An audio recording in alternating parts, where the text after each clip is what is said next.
Indonesia kolonial rasis dan fasis secara ilegal menduduki dan menjajah bangsa Papua Barat. Belanda pernah menjajah Indonesia, Spanyol di Filipina, Inggris di Afrika Selatan, saat ini China di Tibet, Indonesia di Papua Barat. Oleh Gembala Dr. A.G. Socrates Nyoman, ada beberapa pertanyaan penuntun bagi para pembaca, sebagai berikut. 1. Apakah Indonesia benar bangsa kolonial yang menduduki dan menjajah rakyat dan bangsa Papua Barat secara ilegal? 2. Apakah benar, Indonesia sudah masuk dalam kategori bangsa kolonial atau penjajah modern? 3. Apakah benar bangsa Indonesia sudah layak ditempatkan sejajar dengan bangsa kolonial seperti dulu Belanda menduduki dan menjajah Indonesia, Spanyol menduduki dan menjajah Filipina, Inggris menduduki dan menjajah Afrika Selatan, dan China masih menduduki dan menjajah Tibet? 4. Apa hubungan antara penjajah atau kolonial modern Indonesia di Papua Barat dengan kolonial Belanda di Indonesia, Spanyol di Filipina, Inggris di Afrika Selatan, dan juga saat ini China di Tibet?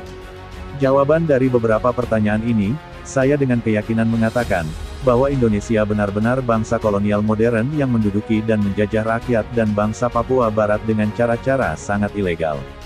Kalau mau melihat komparasi atau perbandingan tentang watak, ciri khas dan bentuk pendudukan dan penjajahan, kita membaca dan belajar dari beberapa sumber buku dan khusus di Papua Barat ini terlihat pengalaman sehari-hari dan juga melalui buku-buku. Dari banyak buku sumber yang menampilkan bahwa Indonesia benar-benar atau sungguh-sungguh bangsa kolonial modern yang kejam, barbar, rasis, fasis, militeristik, tidak adil, tidak punya keperadaban sebagai manusia dan penuh dengan kemunafikan serta kebohongan. Ya, benar dan amin, apa yang ditulis oleh Desmond Tutu dalam bukunya berjudul, The Rainbow People of God, The Making of a Peaceful Revolution, 1994. Apa yang ditulis Alem Archbishop Desmond Tutu sebagai berikut. By the way, TC are God's children and they are behaving like animals. They need us to help them recover the humanity they have lost. Terjemahan bebas seperti ini. Omong-omong, ini adalah anak-anak Tuhan dan mereka berperilaku seperti binatang. Mereka membutuhkan kita untuk membantu mereka memulihkan kemanusiaan yang telah hilang. Desmond Tutu berbicara dalam konteks kekuasaan apartheid Inggris di Afrika Selatan, dan pernyataan ini ditempatkan dalam konteks bangsa Indonesia atas rakyat dan bangsa Papua, bahwa pernyataan ini sangat relevan dan sudah mewakili semua perilaku bangsa kolonial Indonesia di Papua Barat saat ini, China terhadap rakyat dan bangsa Tibet, dulu Belanda di Indonesia dan Spanyol di Filipina. Syed H. Alatas dalam bukunya yang berjudul, Mitos-mitos Pribumi Malas, Citra Orang Jawa, Melayu dan Filipina dalam Kapitalisme Kolonial, menggambarkan watak dan perilaku bangsa kolonial sebagai berikut. Mereka, dari saya, bangsa yang diduduki dan dijajah, harus direndahkan dan dibuat merasa bodoh dan bersikap tunduk, karena kalau tidak mereka akan bergerak untuk memberontak.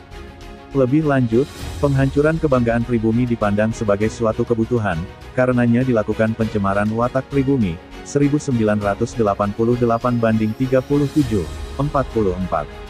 Contoh nyata perilaku bangsa kolonial Indonesia, yaitu membakar buku-buku sejarah rakyat dan bangsa Papua, dan menghancurkan budaya dan bahasa rakyat dan bangsa Papua. Tanah dirampok atau dicuri atas nama pembangunan bias pendatang, meminggirkan, memarginalkan orang asli Papua di atas tanah leluhur mereka. Orang-orang asli Papua dimiskinkan, dilumpuhkan, dihancurkan dalam bidang pendidikan, kesehatan dan kehidupan ekonomi. Kekayaan sumber daya alam, emas, gas, uranium, minyak dirampok, dicuri, dijarah diangkut ke Indonesia dan juga ke luar negeri. Orang asli Papua dibantai seperti hewan dan binatang dengan moncong senjata para serdadu Indonesia dengan menggunakan topeng-topeng dan mitos-mitos yang diproduksi oleh bangsa kolonial Ra.